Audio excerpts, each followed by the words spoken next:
தேசத்திற்காக ஒரு ஜெபம் என்கிற ஜெப வேலைக்கு நேராக இயேசு கிறிஸ்துவின் நாமத்தினாலே உங்களை வாழ்த்தி வரவேற்கிறேன். இன்றைய நாளிலும் ஓசியா தீர்க்க தரிசன புஸ்தகம் 5வது அதிகாரம் 2வது வசனத்திலே சொல்லப்பட்டிருக்கிறது, நெறி தவறினவர்கள் மிகுதியும் வதை செய்கிறார்கள் என்று எழுதப்பட்டிருக்கிறது. ஆம், இன்றைக்கு வழி தவறி போன பிள்ளைகள் ஏராளம்.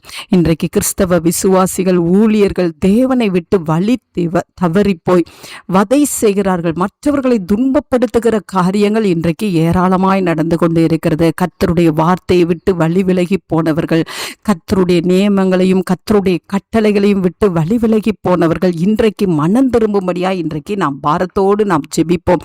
அவர்களெல்லாம் கிறிஸ்துவின் அன்பின் பக்கம் வரும்படியாய் நாம் இன்றைக்கு ஜெபிப்போம். மறுபடியும் அவர்கள் கர்த்தருடைய வார்த்தையின் வெளிச்சத்திலே நடக்கும்படியாய் நாம் ஜெபிப்போம். கர்த்தருடைய சத்தத்துக்கு கீழ்ப்படுகிறவர்களாய் இருக்கும்படியாய் நாம் ஜெபிப்போம். ஒரு முறை தேவனுடைய சத்தத்தை கேட்டவர்கள் இன்றைக்கு தேவனை விட்டு வழி விலகி போயிருக்கிறவர்கள், விசுவாசிகள் ஆனாலும் சரி, ஊழியர்கள் ஆனாலும் சரி, அவர்கள் தேவன் பக்கமாய் திரும்பி வரும்படியாய் நாம் ஜெபிப்போம். இவர்கள் வழி தவறி போகிறதுனாலே அநேகர் இடறதுக்கு ஏதுவாக இருக்கிறார்கள். இன்றைக்கு நாம் பாரத்தோடு நாம் ஜெபிப்போம். நாம் யாவரும் கண்களை மூடி தேவனை நோக்கி பார்ப்போம்.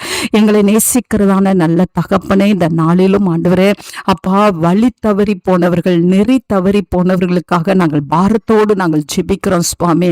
ஆமாண்டவரே, தேவனுடைய வார்த்தை விட்டு விலகி போனவர்கள், கர்த்தருடைய சத்தத்தை கேட்காதபடிக்கு தூரமாய் போனவர்கள், வேறு வழியாய் போனவர்கள், ஆண்டவரை தவறான வழியை தெரிந்தெடுத்து போன ஆண்டவரை கிறிஸ்தவர்கள், ஊழியர்கள், விசுவாசிகள், கர்த்தர் ஒவ்வொருவரையும் இன்றைக்கு நீர் தொடும்படியாய் நான் ஜெபிக்கிறேன் சுவாமி.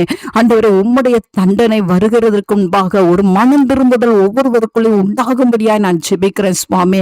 ஆண்டவரை இவர்கள் வழி தவறி போகிறது நிமித்தம் ஆண்டவரை அநேகர் இடறதுக்கு ஏதுவாக ஆண்டவரே காரியங்கள் நடைபெறுகிறதை நாங்கள் பார்க்கிறோம் சுவாமி. கர்த்தாவே, இன்றைக்கு கர்த்தர் மனம் இறங்கி கர்த்தர் அவர்கள் ஆண்டவரை மனம் திரும்பத்தக்கதான ஒரு இருதயத்தை கர்த்தர் தந்தருளும்படியாய் ஜெபிக்கிறேன். அவர்கள் மறுபடியும் கிறிஸ்துவின் வழியிலே, கிறிஸ்துவின் வார்த்தையிலே, வெளிச்சத்திலே வந்து நிற்க கர்த்தர் உதவி செய்யுங்க. அந்த நல்ல கிருபையை கர்த்தர் ஊற்றுகிறபடினால் நன்றி. இயேசுவின் மூலம் ஜெபிக்கிறேன் நல்ல பிதாவே. ஆமென், ஆமென்.